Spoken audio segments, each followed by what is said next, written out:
लोकशाहीचा बुलंद आवाज, रिपब्लिकन वार्ता, महाराष्ट्र. गॅसचा स्फोट झाल्याने महिलेचा आगीत जळून मृत्यू. गॅस कंपनीवर कारवाई करण्याची नागरिकातून होत आहे मागणी.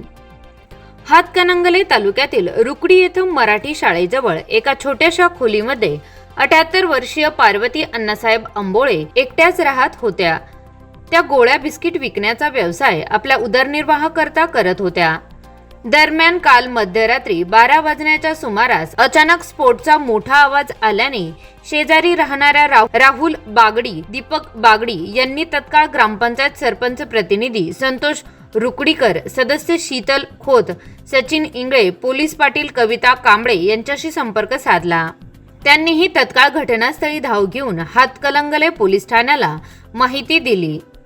यावेळी झालेला स्फोट इतका मोठा होता की घराच्या भिंती कोसळून पडल्या तर पत्रे आणि रूम जळून खाक झाली होती.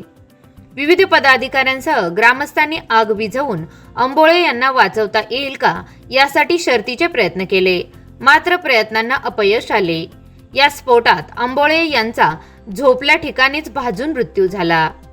यावेळी हातकणंगले पोलीस कर्मचारी यांनी तत्काळ घटनास्थळी धाव घेत सहकार्य केले.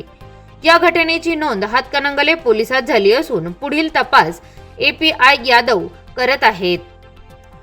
रिपब्लिकन वार्ता न्यूजसाठी हातकणंगले कोल्हापूर प्रतिनिधी Kishore जासूद. Subscribe now and press the bell icon. Never miss an update.